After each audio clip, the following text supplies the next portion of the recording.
set it on down right there. We're not quite centered, but that's okay. Just a little bit more. Bear with me, folks. All right, good stuff. This right here. Morning, everyone. Welcome back to the channel, Jesse's Occupational Awareness Show.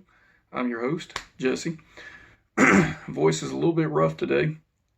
The pollen has just been out of control around here, and I don't have any kind of tree pollen allergy immunity built up to this Virginia stuff. Back home, Texas, it didn't really bother me, but it certainly does here. So enough on that. Let's go ahead and talk some more about the escaped convict, TDCJ. I did a couple of videos ago, about inmate Gonzago Lopez, age 46, who had escaped from TDC custody on May the 12th. He was inside of a transport bus. He was able to defeat his restraints, get out of his cage, get out of the bus in an altercation with the bus driver. A second officer riding the bus tried to intervene. He was able to get the better of both of them and escape in the bus. They fired at him, disabling the vehicle. He then got outside the bus and was therefore at loose and on the large. A 3-week search has been going on with TDCJ. Now, there have been multiple agencies involved in this: Texas Department of Criminal Justice, the Department of Public Safety, state troopers, the Texas Rangers, federal agencies. The FBI was involved in it, local authorities. They were conducting massive searches of the area. And it turned up no results. There were comments statewide, I don't know if it was nationwide so much, but statewide, about they need to start searching down from Mexico. The problem with that, where the incident occurred, was, if you can see my crude map here, Texas is a pretty big state. Okay, for him to have gotten down to Mexico, yeah, that's not really an easy stretch. So it didn't seem like he was really trying to. Now, I did extensive research into this, and a credible news source in the area comes with this story. There's good news and there's some bad news with this story. The inmate was caught. He was apprehended. And by apprehended, I mean he was shot and killed. He's no longer alive. He's no longer with us. That's the good news. The bad news, unfortunately, there are 5 individuals who have lost their lives at the hands of this individual. This is reported from a news source, ABC 13, out of Centerville, Texas. I'll try and keep this in as best of order as I can. It was reported yesterday, Friday, June the 13th, that 5 individuals in Centerville, Texas, were found dead in a residence. Mr. Mark Collins, age 66, brothers Wayne, 18, Carson, 16, and Hudson Collins, age 11, as well as their cousin Bryson, who was also 11, were found dead inside of a cabin. It was reported that they had been stabbed as well as shot, which took place on Thursday afternoon. It's believed that it was done by Gonzago Lopez. Sorry. It's a little emotional. I'll try and keep to the topic. There was a house nearby. So where these individuals were, they were in a cabin. Wayne had just graduated from Tomball High School, and they were probably on maybe a retreat, a get-together, a hangout.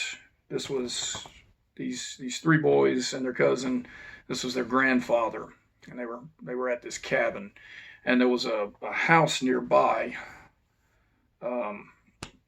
The house was located along, I'm not going to say where the city was. The house was located on the skirts of Highway 7, west of Highway of Interstate 45. There were fingerprints that were found at this house that had camouflage clothing missing, as well as boots and firearms that were inside the house. The fingerprints did match those of Gonzago Lopez. Gonzago Lopez escaped in a white pickup truck that was at the cabin that is believed to be owned by Mr. Collins. So let's paint this picture. Okay, how did this all come to light? Well, these individuals are at this cabin. Lopez is in the area. He probably sees the vehicle drive up. Why he felt the need to go into the house and murder these individuals, I don't know. None of us will ever know. We're not able to talk to the killer because he's no longer with us. What is known is that these individuals were murdered and he stole a pickup truck and escaped. Where the light starts to shine on this, there was a concerned family member who called into authorities who asked for a welfare check on the individuals. I don't know the whole story. My opinion is that they had probably gone to this cabin for a day retreat. They had been gone a little bit longer than they should have been, and whoever this family member was called authorities to check. Authorities went to the house. They found the bodies of the deceased and probably followed up with this individual. It would have said what kind of vehicle that the family was in, and that vehicle was no longer there. A search was then conducted for this vehicle, and more facts of it.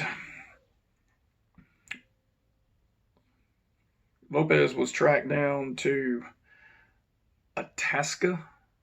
I don't know if I'm saying that right, county. It's just south of San Antonio. It's approximately 250 miles from where the escape happened. He stole the truck from the family, and authorities were able to spot the vehicle, attempted to stop him, and he didn't stop. So an extensive chase was conducted, and spike strips were deployed. That's a row of spikes that are thrown out on the road meant to disable the tires of the vehicle. The vehicle drove over the spikes, which disabled it. Lopez lost control of the vehicle, crashed into a telephone pole, exited the vehicle, and he had in his possession a revolver as well as an AR-15 rifle, and began shooting at the officers who were involved in the chase. 4 officers exited their vehicles, returned fire, shooting and killing Lopez. This took place on Friday, June the 3rd. I didn't include the individuals that he murdered inside the ranch house. This happened Thursday afternoon, June the 2nd. So that's really about all I've got right now on that. So this individual was an extremely dangerous individual. Probably about as dangerous as they get at TDC. He did not have ties to the Mexican Mafia. He was a member of the Mexican Mafia. It's been reported that he was a hitman as well as a strong arm and an enforcer for the Mexican Mafia.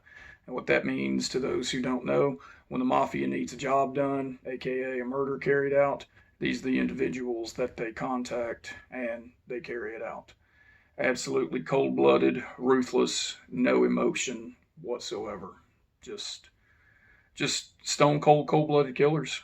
He was supposed to be in prison for the rest of his life, and he was able to get out, and while he was out, 5 individuals lost their lives. So this is a very, very, very extremely tragic story, and I was really on the fence about whether or not I should tell it, because I typically tell my stories of what happened in my experiences with TDCJ. However, I really felt compelled to tell this story because I want to get the word out of how dangerous these individuals are. These guys that are locked up in TDCJ, folks, they're not your friends. They're not put there by accident. I have a lot of former TDC offenders who do follow my channel, and they serve their time, they're out, I commend that. There are those that are in there that will never finish serving their time and are absolute nothing but evil human beings. And this right here is an absolute prime example of how evil one of these human beings can be. All he needed to do, first, he shouldn't have escaped custody, but we'll get past that. All he needed to do was get in this truck and leave. Instead, he murders an elderly individual and 4 children. I know Wayne was 18 years old. To me, he's still a child. And there's just there's nothing you can say or do for that. He's dead now. He's meeting his maker. Whatever happens further on from here, I wish nothing but the worst for him. That's not in our hands anymore. That's in the aftermath's hands, and it's gonna go from there.